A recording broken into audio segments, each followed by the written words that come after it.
அரசு என்று அழைக்கப்படும் திருநாவுக்கரசு என்னும் இவர் சினிமாவில் 48 வருட காலமாக உதவி இயக்குனராக பணியாற்றி வருகிறார்.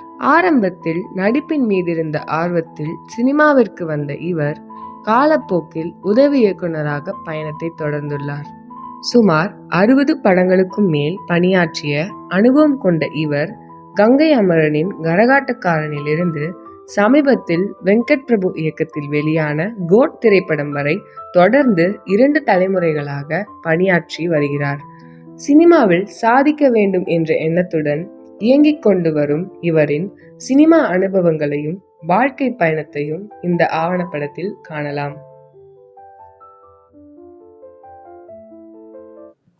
வணக்கம் ஐயா. வணக்கம் வணக்கம் ஐயா, எவ்வளோ வருஷமா இந்த சினிமாவில் இருக்கீங்க? இந்த சினிமாக்குள்ள வந்தீங்க? ஐயா, நான் என் பேர் திருநாவுக்கரசு. சிதம்பரம் பக்கத்தில் இருக்கிற காட்டுமன்னார் கோயில் என் ஊருக்கு. எம்ஏ முடித்த உடனே வேலை இல்லை, அதனால வேலை தேடுவோம் அப்படின்னு சொல்லி சென்னைக்கு என் ஃப்ரெண்டு கோபாலகுரோட வந்தேன். அதுக்கப்புறமா அந்த ஒரு டைரக்டர் அங்கே வந்தார் அந்த கம்பெனிக்கு. அவர்கிட்ட என்னை நடித்து கட்ட சொன்னாங்க. நான் நடித்து கட்டதை பார்த்தோன்னே என்னை தனியாக சந்திக்கணும் அப்படின்னு சொன்னார். சரி, நடிகர் ஆகணும்னு நீங்கள் நினைக்கிறீங்க இல்லையா? இந்த நடிகர் சினிமா இண்டஸ்ட்ரியில் ஸ்டூடெண்ட் மாதிரி, டேரக்டர் டீச்சர் ப்ரொஃபஸர் மாதிரி. உங்களுக்கு டீச்சராக இருக்க, ஆசிரியராக இருக்க விருப்பமா இல்லை ஸ்டூடெண்டாக இருக்க விருப்பமா அப்படின்னு கேட்டார். அந்த கேள்வி எனக்கு ரொம்ப பிடிச்சிருந்ததுனால நான் வாத்தியாராக இருக்கேன் சார் அப்படின்னு சொன்னேன். அப்படின்னா என்கிட்ட அசிஸ்டண்டாக சேர்ந்துங்க, நான் சொல்லித்தரேன், அதே மாதிரி செய்யுங்க அப்படின்னு சொன்னார். அப்போது சேர்ந்தது தான். அப்படி தான் சினிமாவுக்குள்ளே முதல் அசிஸ்டன்ட் டைரக்டராக நடிக்கிறதுக்குன்னு வந்தேன். நான் அசிஸ்டன்ட் டைரக்டராக ஜாயின் பண்ணேன். எந்த வருஷத்தில் இருக்கும் சார் அது? அது 77. இப்போ நீங்கள் சொன்ன மாதிரி 77ன்னு சொன்னீங்க ஃபர்ஸ்ட் படம். 77லேருந்து இப்போ வரைக்கும் எவ்வளோ படம் ஒர்க் பண்ணியிருப்பீங்க அசிஸ்டன்ட் டைரக்டரா? ஒரு 55 படம் பண்ணியிருப்போம். 55 படம் பண்ணியிருப்பேன். கனக சண்முகம்னு ஒரு பெரிய அவர் மெழுகு பொம்மை, இந்த சிவகுமார் சார் டபுள் ஆக்ஷன் நடிச்சிருந்தார். அந்த படத்தில் டைரக்ஷன் பண்ணியிருக்கார். அவரு பார்த்துட்டு அப்பா வாப்பா, அவர்கிட்டயே நான் வேலை செஞ்சுருக்கேன். இந்த 4 வருஷத்தில் ஒரு படம் வேலை செஞ்சேன். அவர் போனோடனே அவரு எப்பா வா வா வா, என்ன எப்படி வந்தேன் அப்படின்னு இது மாதிரி சொல்லுது. பரவாயில்ல, ப்ரொடியூசர்லாம் பயங்கரமாக பிடிச்சது அப்படின்னு சொன்னார். அப்புறம் அதுக்கு 9 மணிக்கும் கங்கை அமரன் சார் அவங்க ரூமுக்கு வந்தார். அவர்கிட்ட அறிமுகம் பண்ணி, இல்லைம்மா பையன் நல்ல மனுஷன்லாம் சேர்த்துக்கலாம் அப்படின்னு சொன்னார். அவர் சேர்த்துக்கலாம். அதுக்கு கங்கை அமரன் சார் கூட கோழிக்கூர் ஃபர்ஸ்ட் படம் சேர்ந்தேன். முதல் எனக்கு சம்பளமானு வாங்குறது இந்த 4 வருஷம் இந்த சினிமாவில் வேலை செஞ்சு ஒரு பைசா கூட வாங்காமல் 500 ரூபா செக் போட்டு கொடுத்தாங்க. எங்கள் மாமாவும் எங்கள் சொந்தக்காரங்க ஃப்ரெண்டு யாருமே நம்பல. உனக்கு சம்பளம் கொடுத்தாங்களா? சம்பளம் கொடுத்தாங்க. அதெல்லாம் காட்டில் செக் பாருங்க கொடுத்துருக்காங்கன்னு சொல்லி அந்த மாதிரி அந்த படத்தை வேலை செஞ்சு அப்படி தொடர்ந்து செஞ்சுன்னா. அப்புறம் 4 படம் செஞ்ச உடனே இந்தியா போச்சு. 5 படம்.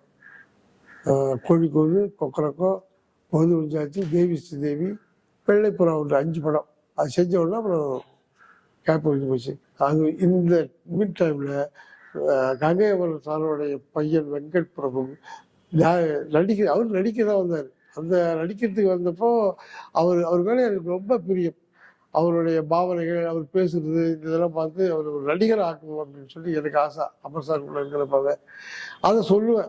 அவர்கிட்ட தம்பியை பார்த்தா அப்படி இருக்குது, அவர் நடிக்க வைக்கலாம் அப்படின்னு சொல்லியிருக்கேன். அதனால அவருக்கு ஒரு இன்ஸ்பிரேஷன் தம்பியை வச்சு வெங்கட் பிரபு வச்சு படம் சொல்ல ஆரம்பிச்சார். அந்த படம் பூஞ்சோலை வெங்கட் பிரபு சார். அதுக்கப்புறம் சீரியலுக்கு வந்துட்டேன். சீரியலில் இதுவாகி போய் டச் விட்டு போச்சு. அமர் சார் கூடவும் வெங்கட் பிரபு கூடவும் டச் விட்டு போச்சு. என் பொண்ணு கல்யாணம் அது பத்திரிகை கொடுக்கறதுக்காக போனேன். அப்போ தான் ஏன்னா என்கிட்ட வேலை செய்ய மாட்டியா அப்படின்னு சொன்னார். தம்பி செய்கிற தம்பி இல்லை, அதுலேருந்து அசத்துக்கிட்டார். அது மாஸ்.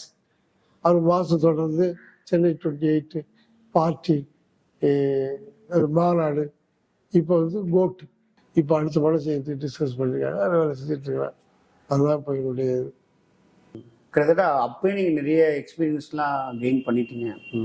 அப்படி இருக்கும்போது இப்போ இருக்கிற பசங்க பார்த்தீங்கன்னா ஒரு 2 படம் அசிஸ்டன்ட், 3 படம் அசிஸ்டண்ட்டாக ஒர்க் பண்ண உடனே அடுத்தது படம் பண்ண போயிட்டாங்க. இவ்வளோ வருஷமா இருந்துட்டு நீங்கள் அந்த பீக்கில் இருக்கும்போதே படம் பண்ணிருக்கலாமே, அது ஏன் பண்ணல? அதான் அப்போது படம் பண்ணுறதுக்கு நிறைய வாய்ப்புகள் இருந்தது. ஒரு ப்ரொடியூசர் செல்வம்பை பண்ண ப்ரொடியூசர் வந்து என்ன டைரக்ஷன் பண்ணுறது கேட்டிருக்காங்க. அதுக்கப்புறம் பிரபு, சிவாஜி சார் பையன் பிரபு, தங்கச்சி படித்த படங்கள்லாம் பண்ணுவாங்க. சின்ன தம்பி ஹீரோ, அவரு வந்து என்னை ரொம்ப பிடிக்கும். நான் சிவாஜி ரசிக்கிறதுனால அவருக்கும் என் மேலே ரொம்ப பாசம். அதனால படம் சொன்னார். அப்புறம் ராமராஜன் சார் படம் சொன்னார். நளினி அம்மா, ராமராஜன் சார் 2 பேருக்குமே ஒரு படம் பண்ணுவோம் அரசுக்கு அப்படின்னு சொல்லியிருந்தாங்க. அது என்னவோ தெரியல பாருங்க. அதாவது என்னதான் திறமை இருந்தாலும், என்ன பழக்கங்கள் இருந்தாலும், ஒரு நேரம் இவர் டைரக்டர் ஆகணுங்கிற நேரம் இருந்தாலும் தான் டைரக்டர் ஆகலாம் போல் இருக்கு. ஏன்னா அப்படி நினைக்கிறேன் நான். அந்த கம்பெனி கேஷியர் ஜோசிப் பார்த்தால, அவர்கிட்ட போய் கொடுத்தேன். அவர்கிட்ட என் ஜாதகத்தை காட்டினோம். அவர் சொன்னார், இப்போ இருக்கிற நிலைமையிலேருந்து 32 வயசுல, அப்போ எனக்கு வந்து 28, 32 வயசுல சின்ன மாற்றம் வரும். அதுதான். அதுக்கப்புறமும் பெருசாக சொல்கிறதுக்கு இல்லை, இதுதான் உங்களுடைய நிலைமை அப்படின்னு சொன்னார். எனக்கு பயங்கரமாக கோபம் வந்து அந்த ஜாதகம் அவர் கையிலுக்கு பறிச்சுட்டு போக, இப்போ நான் டைரக்ஷன் பண்ண போகிறேன், 32 வயசில் பண்ண போகிறேன் அப்படின்னு சொல்லிட்டு கோச்சிட்டு வந்தேன். ஆனால் அவர் சொன்ன மாதிரி தான் நடந்தது. அப்படிதான் ஏதோ ஒரு காலத்தில் அப்படி தட்டி போகுது. நேரம் நல்லா இருக்கணும். சில பேர் இப்போ உள்ள சில டைரக்டர்களுக்கே திடீர்னு திறமையான சில பேர் கதை சொல்லி வந்திருக்கலாம். அதுவும் அவங்க நேரம் தான். ஏன்னா சும்மா அசிஸ்டன்ட் டைரக்டராக இருக்கிற ஒரு தம்பியை போய் பார்த்து அஜித் குமார் கேட்டிருக்காரு, நீ படம் பண்ணுறியா, நான் காட்சி தர படம் பண்ணுறியான்னு. உடனே அவருக்கு சான்ஸ் எடுத்துச்சு. ஆக ஒருத்தருக்கு ஒருத்தர் வரணும்னு சொன்னால் அதுக்கு உள்ள தானே வந்து அமையும் போட்டிருக்கு. எனக்கு ஆண்டவன் கிருபை இதுவரைக்கும் வரல, வரும் அப்படின்னு நம்பிக்கையோட இன்னமும் இருக்கா. நம்பிக்கை இருக்குது, பண்ணுவேன். இன்னும் சினிமாவில் ஜெயிச்சிடும் நம்புறீங்க? ஜெயிச்சு நம்புறேன் கண்டிப்பாக வரும். ஆனால் இவ்வளவு பாடுபட்டு எங்கே பாடுபட்டோமோ அந்த இடத்துல அந்த வயல்லேருந்து ஒரு பலன் வரணும் இல்லை, அது வருங்கிற நம்பிக்கை எனக்கு இருக்கு. ஆண்டவன் கிரேஸ் இருந்ததுனாக்கா ஜெயிக்கலாம். அது அப்படிதான். நிறைய படம், நிறைய டைரக்டர்ஸ் வந்து யார்கிட்ட அசிஸ்டண்டே இல்லாமல் கூட நிறைய படம் பண்ணி சக்ஸஸ் ஆயிருக்காங்க. அது எப்படி பார்க்குறீங்க உங்களுக்கு? அது வரவேற்கத்தக்கது தான். அது வரவேற்கலாம், இன்னும் அது தப்பு கிடையாது. அவங்க யாருக்கும் அவங்கவுங்களுக்கும் ஒரு ஒரு பொருளை பற்றிய நாலேஜ் தானாகவே இருக்கும். படம் பார்க்க எத்தனையோ படம் பார்க்குறாங்க. அது இல்லாமல் இப்போ நம்ம சொன்ன மாதிரி இன்ஸ்டியூட்டில் படிக்கிறாங்க, அங்கே சினிமாவை பற்றி சொல்லி கொடுக்குறாங்க. நம்ம வந்து படம் பண்ண வேண்டியதானே. இதெல்லாம் அப்போது இந்த மாதிரி கிளாப் அடிச்சு இது பண்ணி வந்து ஒரு 5 வருஷம் 6 வருஷம் ஒரு டேரக்டர்கிட்ட வேலை செஞ்சு அதுக்கப்புறம் ஒருத்தர்கிட்ட பிடிச்சி டேரக்டர் ஆகிறத விட இப்போ இது அதான் டெவலப்மெண்ட். இதுதான் அது முன்னேற்றத்தினுடைய மாற்றத்தினுடைய முன்னேற்றம் தான் இது. அப்போ இருந்த சினிமாவுக்கும் இப்போ இருக்க சினிமாவுக்கும் நீங்கள் இந்த என்ன வித்தியாசம் பார்க்குறீங்க? அப்போ உள்ள சினிமாலாம் வந்து கதையில் ஒரு அதாவது ஸ்மூத்தாக போகும் கதை. இப்போ அப்படி கிடையாது. அடி தட்டி வெட்டு குத்து காதை சமயத்தில் அப்படி காதை புழக்கிற மாதிரி சவுண்டு மியூசிக் அது இதெல்லாம் போட்டு அப்படி பண்ணாதான் படம் ஓடுது. அப்போல்லாம் வந்து ஒரு கதையை பார்த்தா அதில் உள்ள கேரக்டரை உருட்டிடுவாங்க. அண்ணன் தங்கச்சி உறவா அப்படியே அண்ணன் தங்கச்சி வருவாங்க, காதலர் எழுதுவா அப்படி இது வாழ்வாங்க. அதாவது ஒரு சதிகாரம் குடும்பம் இதுவா அப்படி அதெல்லாம் உருக்கும் மனசை. இப்போ எங்கேயாவது அந்த மாதிரி இது உண்டா? இல்லையே. அடிதடி தானே, ஒரே பயங்கரமான ஆக்ஷன் ஃபிலிம் தானே நிறைய இப்போ இதுவாகுது. அதுதான் வித்தியாசம். அதான் எனக்கு அடுத்த கேள்வி அதுதான். இப்போ வர பசங்க பார்த்தீங்கன்னா 22 23 வயசுலேயே படம் பண்ணி டைரக்டர் ஆயிடுறாங்களே. இப்போ இவ்வளோ வருஷமா இருக்கீங்க, இன்னுமே அந்த நம்பிக்கை இருக்கா? இப்போ இந்த நம்பிக்கை இருக்கு. அதாவது அது வந்து யார் கையிலும் இல்லைங்க, காட் கிரேஸ் தான் நிச்சயமா சொல்லுவாங்க. ஏன்னா என்னுடைய அனுபவத்தில் ஒருத்தர் முன்னேறாங்க, ஒருத்தர் சான்ஸ் வாய்ப்பு கிடைக்குதுன்னா அது ஏற்கனவே எழுதி வச்சது. அது இந்த வயசுல இப்படி வரணும், அது ஆண்டவர் கிரேஸ் தான் நிச்சயமா நான் பண்ணுவேன். அப்புறம் இந்த குடும்பம், இப்போ அசிஸ்டன்ட் டைரக்டர்னா பெரிய சம்பளம் இருக்காது, ஒரு குடும்பத்தை ரன் பண்ற அளவுக்கான போதியமான ஊதியம் இருக்காது. அப்படி இருக்கும் போது இவ்வளோ வருஷம் எப்படி உங்க குடும்பம் உங்க சப்போர்ட் பண்றாங்க? சிரமம் தான். எவ்வளோ கஷ்டங்கள் இருந்தாலும் அதெல்லாம் அட்ஜஸ்ட் பண்ணிட்டு அங்கே கடனை உடனே வாங்கி அப்படி காலத்தை ஓட்டிட்டு தான். இப்போ ஒரு அசிஸ்டண்டா புதுசா வரவங்களுக்கு ஒரு 3 விஷயம் இதை நீங்க கண்டிப்பா பண்ணணும் அப்படின்னு சொன்னா என்ன சொல்லுவீங்க?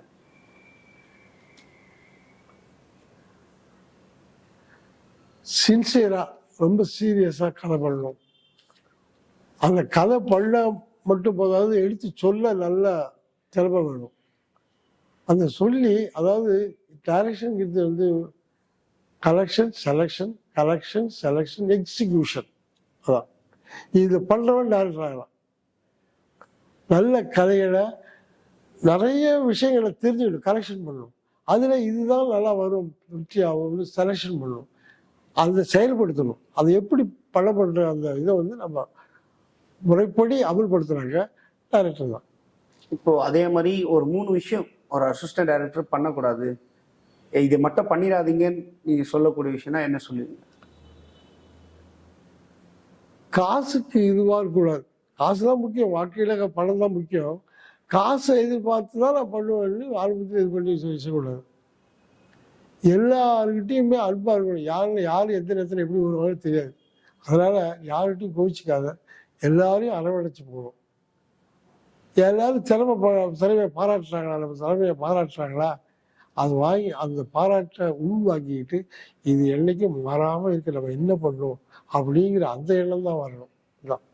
இப்போது சினிமாவில் வந்து இவ்வளோ வருஷம் கஷ்டப்பட்டுருக்கீங்க, இவ்வளோ போராடணும், இன்னும் போராடிட்டு இருக்கீங்க. என்னைக்காச்சும் டயர்டாகிட்டு இல்லைப்பா இந்த சினிமா வேணாம்ப்பா நான் போகிறேன் என்னால் முடியல அப்படின்னு யோசிச்சிருக்கீங்களா? நிறைய தடவை யோசனை பண்ணல. நானும் ஜாதகத்தினால நம்பிக்கை உள்ள எல்லாம் வந்து சொன்னதுனால நான் இதை விட்டு எங்கே போவேன், நீ இன்னும் ஒரு ஜோசியர்கள் எங்கே போவேன், இதுதான் கடைசி வரைக்கும் உனக்கு இதுதான் அப்படின்னு சொல்லிட்டார். அதனால் எனக்கும் வேற ஒன்றும் தெரியாது, எங்கே போகுது. வயசு நேரத்தில் எம்ஏ படிச்சுட்டு அந்த நேரத்தில் வந்துட்டு ஒரு 10 வருஷம் அப்படி ஓடிடுச்சு. அதுக்கு பிறகு போய் நான் எதை செய்யறது, கவர்மெண்ட் வந்து போக முடியாது. அதனால் இதே எங்கே வந்தோமோ அங்கேயே தான் தேடணும், அங்கேயே தான் கண்டெடுக்கணும்ட்டு இருக்கிறேன். இப்போ நீங்கள் அந்த காலத்து சூப்பர் ஸ்டாரான ராமராஜ் சார் கூட ஒர்க் பண்ணியிருக்கீங்க, இப்போ இருக்கிற சூப்பர் ஸ்டார் தளபதி கூட ஒர்க் பண்ணியிருக்கீங்க. உங்களை கேட்டவருக்கும் வந்து தளபதிக்கும் உங்களுக்கும் வந்து ஒரு பெரிய பாண்ட் இருக்குன்னு சொல்கிறாங்க, அதை எப்படி நீங்கள் பார்க்குறீங்க? ராமராஜன் சார் என் மேலே ரொம்ப பிரியமாக இருந்தார். அதாவது ஒரு பாருங்களேன், அதாவது ஒரு படம் கோபுர தீபம்னு ஒரு படம் பண்ணுறாங்க. அந்த படத்தில் வந்து ஒரு அடியாள் வந்து ஹீரோயின்கிட்ட தகராறு பண்ணுறான். ஏப்பா தகராறு பண்ணுறேன்னு நான் ஒரு ஐஸ் ஊற்றிட்டு இருப்பேன். ஏப்பா தகராறு பண்ணுறவங்கள கேட்டது நீ யாராட்டு எட்டி உதச்சி என்னை கீழே தட்டுவார். கீழே விழுந்தோடனே ஹீரோ இன்ட்ரோடியூஸ் அப்படி வந்து கை கொடுத்து தூக்குவார். அது தூக்குறப்பா என்னை எழுப்பிவிட்டா ஷூட்டிங்கில் அப்படி பண்ணியாச்சு, அப்படி தூக்குற மாதிரி. இங்கே டப்பிங்கில் பண்ணுறப்போ அரசு எழுந்துரு அப்படின்னு அப்படி தூக்குறார். ஏன் சார் என் பேரை சொன்னீங்க அப்படின்னு கேட்டேன். அது சொன்னார், அரசு முன்னுக்கு வரணும் அப்படிங்கிற எண்ணம் எனக்கு பிரியம், அதனால தான் நான் சொன்னது. எனக்கு அப்படியே மெல்ட் ஆகிட்டேன். அப்படி என் மேலே பிரியம் உள்ளவர், அப்படி என் மேலே பாசமாக. இது சிவாஜி சார் பையன் பிரபு, அந்த சின்ன தம்பி ஹீரோ, அவரும் வந்து என் கதையை கேட்டு அரசு எனக்கு அட்ராக்ட் பண்ணிட்டேன் அப்படின்னு சொல்லி இது பண்ணார். தம்பி வெங்கட் பிரபுனால இந்த கோட் படத்தில் வேலை செஞ்சு அவரை சந்திக்கணுங்கிற அந்த இது கிடச்சிது. அதை சந்தித்த உடனே அவர் அது சீனியர் அப்பாக்கிட்ட வேலை செஞ்சாங்கன்னு சார் தம்பி சொன்னதுனால நம்ம என் மேலே ஒரு தனி மதிப்பு மரியாதை அவருக்கு இருந்தது போட்டிருக்கு. அவர் என்னை பார்த்து வாங்கினேன், வா என்ன உங்களை பற்றி சொல்லுங்க அப்படின்னு சொல்லி கேட்டார். அப்போ நான் இந்த விஷயத்தெல்லாம் சொன்னேன், உங்களை தான் நான் பெருசாக நினச்சேன், நீங்கள் பெரிய ஆளாக வருவீங்கன்னு நினச்சேன், அதே மாதிரி வந்துட்டீங்க. ஆனால் நான் வந்து அப்போவே உங்களை அந்த போலீஸில் ஒத்துக்கிட்டாலும் நம்ம பழக்கம் ஏற்கனவே ஏற்பட்டிருக்கோம், ஆனால் பாருங்க மிஸ் ஆகி போச்சு, இப்போ தான் சந்திக்கிறோம். அதுலேருந்து பேசி அவர்கிட்ட நான் சாஃப்டாக பேசுறது, சத்தம் இல்லாமல் பேசுறதெல்லாம் அவருக்கு இது பண்ணி இப்படி பேசுங்கய்யா அப்படின்னு சொல்லிட்டு நான் கூட அப்படி தான் காமாக பேசுவேன். எல்லாரும் கப்புன்னு இருக்கிற நம்ப கூடாதுப்பாங்க, அது மாதிரி உங்களையும் நம்ப முடியாது போட்டுருக்கு அப்படின்னு எனக்கு பயங்கரமாக சிரிப்பாக இருந்தது. அப்புறம் நான் சொன்னேன், நீங்களும் உங்களையும் தான் நம்ப முடியாது, நீங்களும் காமாக இருக்கீங்க, ஆனால் என்னென்னமோ செய்கிறீங்களே அப்படின்னு சொன்னேன். அவரும் சிரிச்சார். இந்த மாதிரி. ஆனால் இப்போ எந்த ஹீரோவும் என் மேலே இதுவாக இருந்துங்க, எல்லாரும் என் மேலே பிரியமாக தான் இருந்தாங்க. அதே மாதிரி அதனுடைய உச்சம்னு சொல்லலாம், ஒரு தளபதி விஜய் சாருடைய பழக்கமும் அவர் என் மேலே காட்டின அன்பு, அவர் வராது சொல்ல முடியாது, கேட்டு அப்படி பிடிச்சி அம்புக்குவார் உட்கார சொல்லி, அது மாதிரி உட்கார சொல்லுவார் பண்ணுவார். ரொம்ப ஒரு தாத்தா கிட்ட பேர விளையாடுற மாதிரி விளையாடுவார். அந்த அளவுக்கு அவருக்கு என் மேலே பிரியம். எது உங்களை வந்து நம்ம இன்னும் பண்ணணும், நம்ம இன்னும் முன்னாடி போகணும், இந்த சினிமாவில் ஏதாச்சும் சாதிக்கணுன்ற இது இருக்குல்ல, அது எங்கேருந்து வருது அந்த இன்ஸ்பிரேஷன்? அது எனக்கு உணர்வு வந்ததே நடிப்பு அது இதில் வந்து சிவாஜி சார் தான். கலையில் உணர்வு, அதுதான் என்னை கோல்டு மெடல் வாங்க நடிக்க வச்சது. இந்த மராட்டிய சிவாஜி இந்த நடிப்பும் கண்ணகியினுடைய வழக்குரைக்கு அது இரண்டுமே தளபதி சாட்டோட செஞ்சு காட்டினார். அப்படியே சைலண்டாக செஞ்சு காட்டு பார்த்து அசந்துட்டார். இவ்வளோ பிரபாவமாக பண்ணுறீங்களே யாரு. நீங்கள் வந்து நடிக்க தான் வந்தீங்க, அப்புறம் ஒரு டைரக்டர் ஆகிட்டீங்க. பேசாமல் நீங்கள் நடிச்சிருந்தா ஒரு வேளை நீங்கள் இன்னும் கொஞ்சம் பெரிய இடத்துக்கு போயிருப்பீங்களோன்னு இருக்கா சரிதான். அதான் அவர் கேட்டால் அந்த டேரக்டர், நீ வாத்தியாரா இருக்கியா மாணவனா இருக்கியா, அந்த கேள்வி ரொம்ப பிடிச்சி போச்சு. அதனால வாத்தியாரா இருக்கேன்னு சொல்லிட்டேன். நான் எக்மோரில் இறங்கி அப்படி பார்க்குறப்பவே கமலஹாசன் சார் அப்போ சின்ன வயசுல ஒரு பூசாரியா இருந்து கையில் தாம்பழ தட்டு வச்சுக்கிட்டு அப்படி நிற்பார். நான் என்ன நினச்சி வந்தேன்னா, நமக்கு இண்டஸ்ட்ரியில் நம்ம நடிகரானா நமக்கு உள்ள போட்டி ஒரே ஆள் இந்த கமலஹாசன் தான் அப்படின்னு நினைச்சேன். இப்போ நீங்க சொல்ற மாதிரி உங்க எக்ஸ்பீரியன்ஸ் இருக்கு. இப்போ ஒரு டிஸ்கஷன் இருக்காங்கன்னு வச்சுங்க. இப்போ ஒரு டிஸ்கஷன்ல இந்த எக்ஸ்பீரியன்ஸை வந்து ரெஸ்பெக்ட் பண்றாங்களா? இப்போ சின்ன பசங்க அவங்கள மாதிரி ஆளுங்களை உங்க கூட சேர்ந்து கொலாபரேட் பண்றதுக்கு ரெடியா இருக்காங்கன்னு நினைக்கிறீங்களா? இருக்காங்க. சில பேர் அலட்சியப்படுத்துவாங்க. வயசு காரணமாக சில பேர் என்ன சொன்னாலும் அவரை அப்படிதான் அந்த காலத்து இது அப்படின்னு சொல்லுவாங்க. சில பேர் அதை ரொம்ப அப்ரிசியேட் பண்ணுவாங்க, மதிப்பாங்க. அப்படி இருக்கு இப்படி இருக்கு. சினிமா எந்த போக்குல இப்போ நகர்ந்துட்டு இருக்கு? நல்ல போக்குல தான் போகுது. சினிமா வந்து எப்பவுமே காட்சியில் அது மேற்கொண்டு நல்லா தான் போகுது. அதனால குறை சொல்றதுக்கு இல்லை. அதான் காலத்தின் மாற்றம் இல்லை. அது மாற்றம் வந்து நிச்சயமா நடக்கும். அதுதான் உலகத்தினுடைய இயல்பு. அந்த இயல்பு இருந்துகிட்டு தானே இருக்கும். அந்த இயல்புக்கு நீங்க மாறிட்டீங்கன்னு நினைக்கிறீங்களா? ஆமா, மாறிட்ட மாதிரி நினைக்கிறேன். பார்க்குற சில பேருக்கு மாறாத ஆள் மாதிரி தோன்றுறேன். அவங்களுக்கு அப்படி தோணுது. ஆனால் என் மனசுக்குள்ள மாறிட்டோம் அப்படின்னு நினைக்கிறேன். எது ஜெயிக்கணும்னு நம்ம படம் பண்ணாதான் தெரியும்.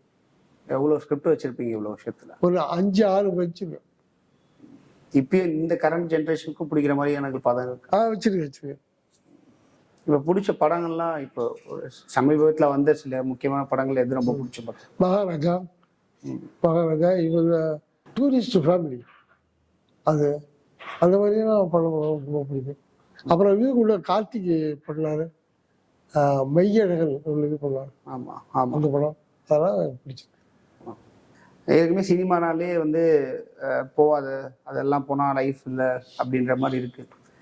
அப்புறம் இன்னுமே இப்போ உங்களை மாதிரி ஆளுங்களை பார்க்கும்போது அவங்களுக்கு பயம் வராதா? வரும் நிச்சயமா. அதனாலே சில பேர் சினிமா விட்டு போடுவாங்க. சில பேர் அது என்ன மாதிரி தான். நானும் வந்து சினிமாவுக்கு வந்து சரியில்லை ஓட பார்த்தேன், முடியலையே. இது உங்களுக்கு இது மாதிரி எண்ணெய் தடவை தொங்க விட்ட லைட்டுக்கு முன்னால் எண்ணெய் தடவை விட்டு பூச்சி எல்லாம் வந்து உழுதாக்க திருப்பா முடியாது.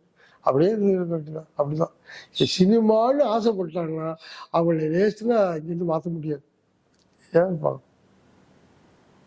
ஓகே, நன்றி.